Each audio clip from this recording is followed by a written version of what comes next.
உன்னிலே என் நேசம். அத்தியாயம் 10. கல்லூரியில் குடை போன்று நீண்டு நிழல் தரும் மரத்தடி ஒன்றில் கீழே இருக்கையில் அமர்ந்து ஆர்வனை பற்றி யோசித்துக் கொண்டிருந்தாள் சஞ்சனா. அதே நேரம் அவளின் அருகில் வந்து அமர்ந்த மந்த்ரா, என்னாச்சு சஞ்சனா, நானும் பாக்குற 2 வாரமா ஒரு மாதிரியாவே இருக்க. கழுத்தில் அணிந்திருந்த ஐடி கார்டினை கலட்டியவாறே கேட்க, ஒன்னும் இல்லையே, நல்லா தான் இருக்கேன். ஆமா, கிளாரா எங்க? அவ பாய் ஃப்ரெண்ட் கூட வெளியே போகிறேன்னு சொல்லிட்டு எக்ஸாம் முடிச்சுட்டு கிளம்பி போயிட்டா. நீ ஒண்ணு இல்லைன்னு சொல்லாலும் உன்னோட அமைதியே ஏதோ இருக்குன்னு எனக்கு நல்லாவே காட்டி கொடுக்குது. சொல்லு, என்ன பிரச்சனை?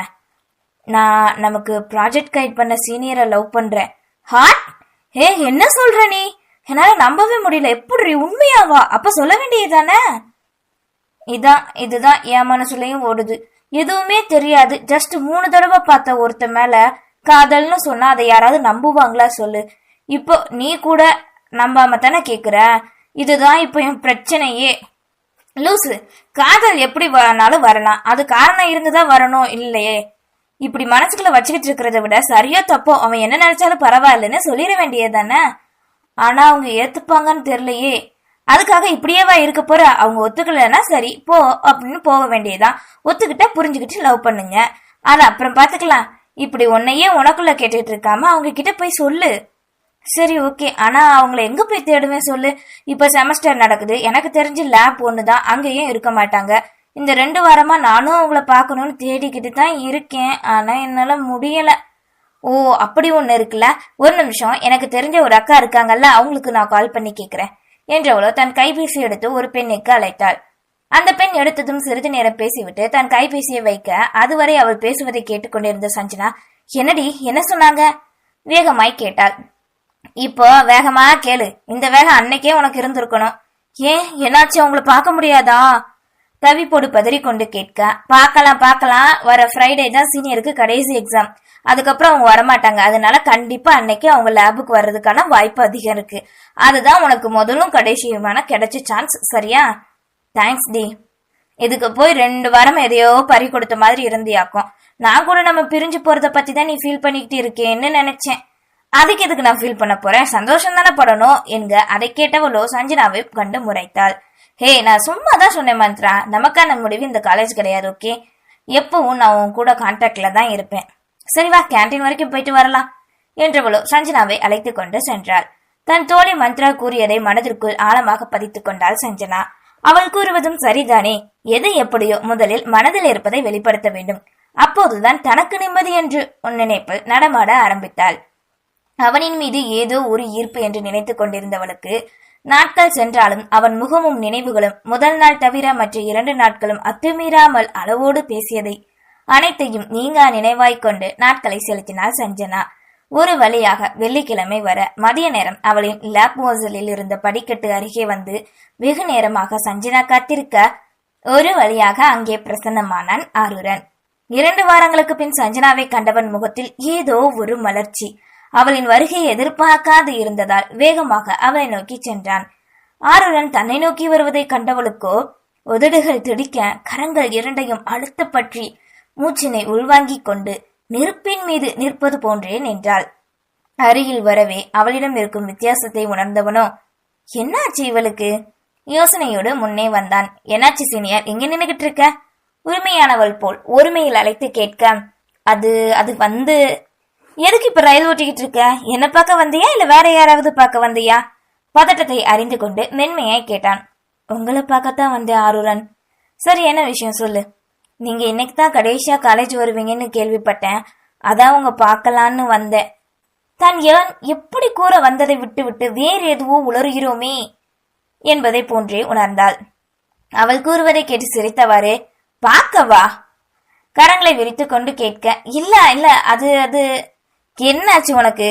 முதல் நாள் நம்ம லேப்ல பார்க்கும்போது எதிர்த்து பேசுற மாதிரி கெத்தா இருந்த, ஆனா இப்போ ஏதேதோ என்னமோ புதுசா பார்த்து பேசுற மாதிரி தயங்கிக்கிட்டு வேற யாரோ மாதிரில பேசிக்கிட்டு இருக்க. நீங்க சொல்றது சரிதான், ஆனா அப்ப இருந்த சஞ்சனா வேற, இப்ப இருந்த சஞ்சனா வேறன்னு எப்படி சொல்லுவேன் நான் உங்ககிட்ட? மனதிற்குள் நினைத்து கொண்டே நின்றாள். ஹே ஆரூரன், என்னப்பா இந்த பக்கம் என அந்த வழியாக வந்த அவனின் ப்ரொஃபசர் கேட்க அப்படியே சற்று தள்ளி ஒதுங்கி கொண்டாள் சஞ்சனா. குட் ஆஃப்டர்நூன் சார், இன்னைக்கு லாஸ்ட் டே, அதான் டிபார்ட்மெண்ட்ல எல்லாரும் பார்த்துட்டு போகலான்னு வந்தேன். சரிப்பா வா என்க. இதோ வரேன் சார், தன்ஷிக்கு வரேன்னு சொன்னா கூட்டிட்டு வந்துடுறேன் என்றதும் சரி என்றவாறு அவர் சொல்ல திரும்பி ஓரமாக நின்று கொண்டிருந்த சஞ்சனாவை கண்டான். இப்ப சொல்ல, ஏதோ சொல்லணும்னு சொன்னியே. நான் உங்களுக்கு ஒரு சின்ன ட்ரீட் தரலான் இருக்கேன், ப்ராஜெக்ட் கைட் பண்ணதுக்காக. ப்ளீஸ் வேண்டான்னு மட்டும் சொல்லாதீங்க. நம்ம கடைசியா ஒரு தடவை மீட் பண்ண நல்லா இருக்கும்னு தோணுது. எனக்காக சண்டே கேஆர் ஸ்ட்ரீட்ல இருக்கிற பார்க்குக்கு 11 மணிக்கு வந்துருங்க, நான் வெயிட் பண்றேன் ப்ளீஸ் என வந்ததிலிருந்து தயங்கி கொண்டு பேசியவள் இப்போது படபடவென புரிஞ்சு தள்ளி கூறிவிட்டு சென்றாள். ஓட்டையும் நடையுமாக செல்பவளை புரியாது கண்டவனோ புன்னகை ஒன்றை உதைத்துவிட்டு லேபிற்குள் நுழைந்தான். தன் காரில் அமர்ந்திருந்த சஞ்சனாவோ பெருமூச்சு ஒன்றை விட்டு அருகிருந்த தண்ணீர் பாட்டிலை எடுத்து முழுவதும் குடித்து முடித்தாள். ச்சே, என்னாச்சு எனக்கு? இப்படி ஒரு நல்ல வாய்ப்பை போய் மிஸ் பண்ணிட்டேனே. என்னால ஏன் அவன்கிட்ட சொல்ல முடியல? ஒருவேளை நெகட்டிவா சொல்லிடுவானோன்னு பயந்துட்டனோ? அப்படி சொன்னாலும் கொஞ்சம் ஃபீல் பண்ணிட்டு அப்புறம் மறந்துடுவேன் தானே. அப்போ ஏன் அவன்கிட்ட என்னால சொல்ல முடியல? இதே மாதிரி சண்டே என்னால சொல்ல முடியாம போனா நான் இருக்கிறதுக்கே தகுதி இல்லாதவளா போயிருவேன். அடியே சஞ்சனா, படிச்ச பொண்ணு தானே நீ, இப்படியா அவன் முன்னாடி பிஹேவ் பண்ணுவ?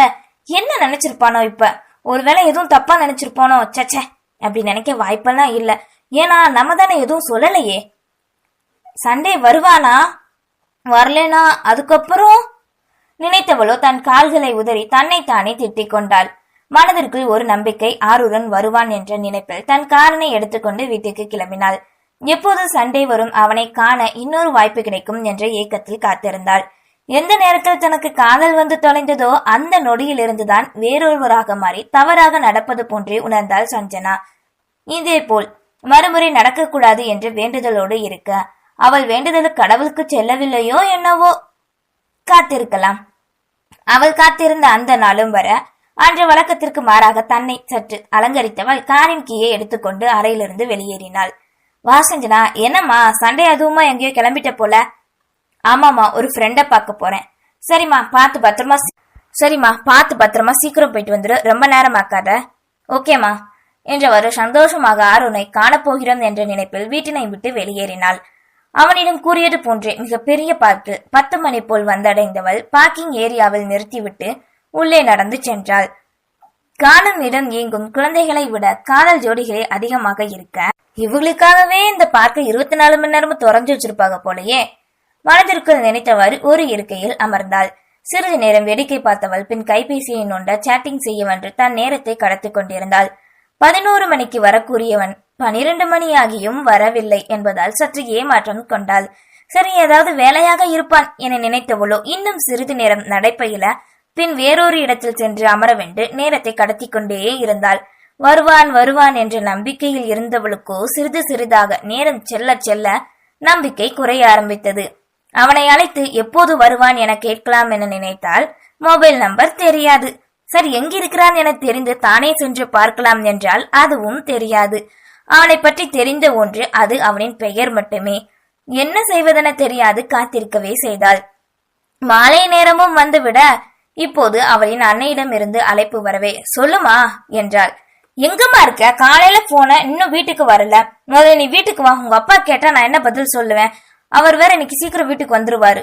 சரிம்மா, இதோ வந்துடுறேன் என்றவளோ மணியை பார்க்க அதுவோ மாலை 5 மணியை காட்டியது.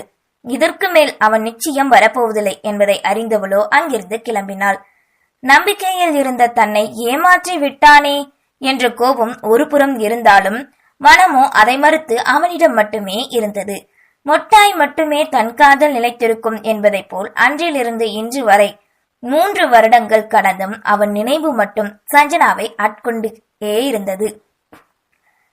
இதுவரை தன் வாழ்க்கையில் ஆரூரின் நினைவுகளோடு பயணித்த பயணத்தை நினைத்து கொண்டே இன்னும் வேடிக்கை பார்த்தவாறே இருந்தாள் சஞ்சனா.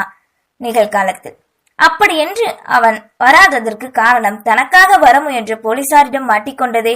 தன்னால் தானே அன்று அவனுக்கு அவ்வளவு கஷ்டம். நினைத்தவள் மனமோ காதலோடு சேர்ந்து வேதனை அடைந்தது. தன்னை போன்றே இப்போதும் அவனும் தன்னை காதலிக்கிறான். இத்தனை வருடங்களாக தன்னால் தான் காதலை கூற முடியவில்லை. அவனை பற்றி ஒன்றும் தெரியாது என்பதால் அவன் ஏன் தன்னிடம் கூறவில்லை? மந்த்ராவிடம் தன் கைபேசி எண்ணை வாங்கியிருக்கிறான் தானும். அதே எண்ணை தான் வைத்திருக்கிறோம், இருந்தும் ஏன் அழைக்கவில்லை? ஒருவேளை வருடங்கள் கடந்ததால் தன்னை மறந்து விட்டானோ? இல்லை, நிச்சயம் இல்லை. ஏனென்றால் தன்னை கண்டதுமே யாரென்ன அறிந்து தன்னை போன்றே அதிர்ந்தானே. நேற்று கூட உரிமையாய் பேசி தன் மனதில் இருப்பதை கூற வைப்பேன் என்று கூறினானே. ஒருவேளை தன் காதலை கூறினால்தான் அவனின் காதலை உரைப்பானோ? அப்படித்தான் இருக்கும். மனதிற்குள் நினைத்து கொண்டே நின்றாள். அதே நேரம் உள்ளே வந்த மலர், ஹே சஞ்சனா, இன்னுமா நீ குளிக்காம இருக்க? கேட்டவாறே கரங்களில் கொண்டு வந்த துணிகளை படுக்கையில் போட்டாள். ஏதோ ஒரு நினப்புல வேடிக்கை பார்த்துட்டே இருந்துட்டேன் என்றவள் தன் உடைகளை எடுத்துக்கொண்டு குளியல் அறைக்குள் நுழைந்தாள். அப்படி என்ன நினைச்சிருப்பா? ஃபேஸ் வேற கொஞ்சம் டல்லா இருக்கே, எப்படியும் ஒரு அரை மணி நேரத்துக்கு மேல இருக்கும் நம்ம போய் திரும்பி இங்க வந்ததுக்கு. அது வரைக்குமா அப்படியே யோசிச்சுக்கிட்டு இருந்தா? மனதிற்குள் நினைத்து கொண்டு துணிகளை மடிக்க ஆரம்பித்தாள் மலர். நேரம் செல்ல குளித்து முடித்து சஞ்சனா வெளியே வந்து தன்னை சிறிது அலங்கரித்துக் கொண்டிருக்க அதனை கண்ட மலர் சிறிது நேரம் பேச்சு கொடுத்தாள். அம்மாடி சஞ்சனா மலரே என்று ஹாலில் தங்களை அப்பத்தா அழைக்கும் குரல் கேட்க, இதோ வரும் அப்பத்தா என்ற இருவரும் அறையினை விட்டு வெளியேறினர். அங்கே யாரோ முகம் தெரியாத இருவர் அமர்ந்திருக்க அவர்களை கண்ட மலர், வாங்கத்த, வாங்க மாமா என்று வரவேற்க சஞ்சனாவின் விழிகள் என்னவோ காலையில் இருந்து ஆருணனை காணாததால் அவனை மட்டுமே தேடியது. என்னாச்சுமா, யார தேடுற? பேத்தியை கண்டு சின்னத்தாய் அப்பத்தா கேட்க, ஒன்னும் இல்ல அப்பத்தா.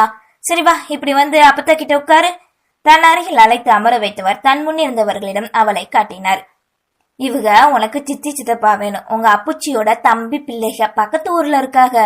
உங்க எல்லாரையும் பார்க்க வந்திருக்காகத்தா என்க அவர்களை கண்டு புன்னகை ஒன்றை மட்டும் வீசினாள். சிறிது நேரம் சஞ்சனாவின் பெற்றோருடன் வந்தவர்கள் பேச விழிகள் ஆருணை மட்டுமே தேடிக்கொண்டிருந்தது. அதே நேரம் அங்கே வந்த மணிமேகலை அதனை உணர்ந்து தன் பெரியம்மாவிடம், பெரியம்மா, அண்ணா எங்க? காலையில இருந்து ஆளையே காணோம் சற்று கத்தி கொண்டு கேட்டாள். ஏண்டி, உனக்கு என்ன ஞாபகம் வருதியா? கொஞ்ச நேரத்துக்கு முன்னாடி தானே ஊருக்கு போயிருக்கான், வர 2 நாள் ஆகும்னு சொன்னான் கூறிவிட்டு செல்ல கேட்ட சஞ்சனாவோ நொடியில் முகம் வாட, தனக்கு மட்டும் ஏன் இப்படியெல்லாம் நடக்கிறது கலங்கி கொண்டு இருந்தாள். மணிமேகலையின் மனமோ அதனை கண்டு வருந்தியது. நிச்சயம் தான் ஏதாவது செய்தாக வேண்டுமே இவர்கள் காதலுக்கு என நினைத்தாள். நன்றி.